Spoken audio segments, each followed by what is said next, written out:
Hello guys, எப்படி இருக்கீங்க? இன்றைக்கி தமிழ்நாட்டில் இருக்கக்கூடிய ரொம்ப முக்கியமான ஒரு டாக்கிங் நியூஸ் என்னென்னா ஸ்கூல் ரீஓப்பனிங்.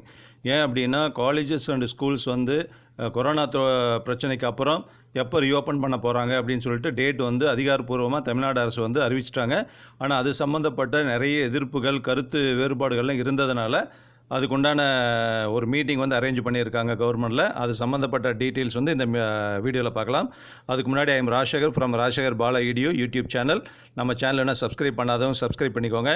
இந்த வீடியோ எண்டு வரைக்கும் பாருங்கள். அப்போ தான் இதில் சொல்லியிருக்கக்கூடிய இன்ஃபர்மேஷன் உங்களுக்கு வந்து கரெக்டாக ரீச் ஆகும். ஸோ பெற்றோர்களின் கருத்து கேட்புக்கு முக்கியத்துவம். கவர்மெண்ட் என்ன சொல்லியிருக்காங்க அப்படின்னா ஸ்கூல் ரீஓப்பனிங் சம்மந்தமாக வந்து பேரண்ட்ஸ்கிட்ட வந்து ஃபீட்பேக்கை கலெக்ட் பண்ணிக்கலாம் அப்படிங்கிறத டிசைட் பண்ணியிருக்காங்க நேற்று.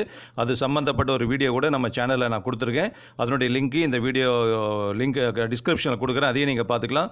ஸோ நவம்பர் 9 ஸ்கூலில் வந்து அந்தந்த அவங்க ஸ்டூடெண்ட்ஸ் படிக்கக்கூடிய ஸ்கூலில் பேரண்ட்ஸ் வந்து கலந்துக்கிட்டு அவங்களுடைய ஒப்பீனியனை வந்து நீங்கள் சொல்லலாம். ஸ்கூல் திறக்கலாமா வேண்டாமா அப்படிங்கிற ஒப்பீனியனை வந்து சொல்லலாம்.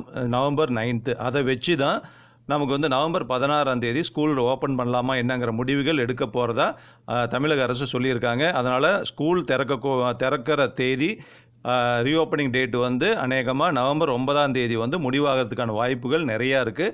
ஆனால் அதனுடைய முடிவு செய்கிறதுக்கான முக்கியம் எதை சார்ந்திருக்கு அப்படின்னா பெற்றோர்களுடைய கருத்துக்கள். ஓகேவா? ஸோ பேரண்ட்ஸ் நீங்கள் உங்களுடைய கருத்துக்களில் ஓப்பனாக சொல்லுங்கள். அதை பேஸ் பண்ணி தான் கவர்மெண்ட் வந்து முடிவு எடுக்கிறதா சொல்லியிருக்காங்க. அதனால் பேரண்ட்ஸ் நீங்கள் போகாமல் இருக்க வேண்டாம். கண்டிப்பாக மீட்டிங் அட்டன் பண்ணுங்கள்.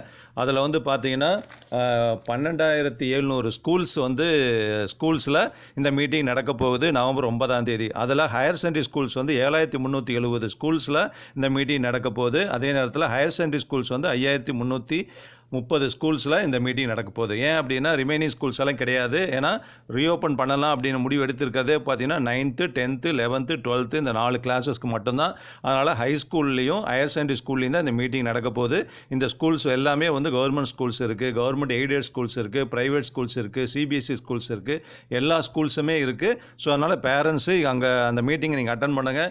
அதில் உங்கள் கருத்துக்களை வந்து ஓப்பனாக சொல்லுங்கள். அதே நேரத்தில் சப்போஸ் நீங்கள் கலந்துக்க முடியல அப்படின்னா உங்களுடைய கருத்துக்களை வந்து நீங்கள் தபால் மூலமாகவும் அல்லது கடிதம் மூலமாகவும் நீங்கள் தபால் போட்டிங்கன்னா லேட் ஆயிரும். அன்றைக்கே அவங்களுக்கு கையில் ஸ்கூல் ஹெட்மாஸ்டர்கிட்ட அல்லது பிரின்ஸிபலுக்கு கிடைக்கிற மாதிரி நீங்கள் வந்து ஒரு கடிதம் கூட நீங்கள் கொடுத்து அனுப்பிச்சிடலாம். ஓகேவா?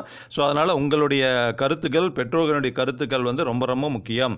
அதன் அடிப்படையில் தான் என்றைக்கு ஸ்கூல் திறக்க போகிறாங்க அப்படிங்கிற தேதி வந்து அன்றைக்கி நவம்பர் 9 முடிவு செய்கிறதுக்கான வாய்ப்புகள் அதிகமாக இருக்குது. அதுக்காக தான் இந்த வீடியோ கொடுத்துருக்கேன். ஓகேவா?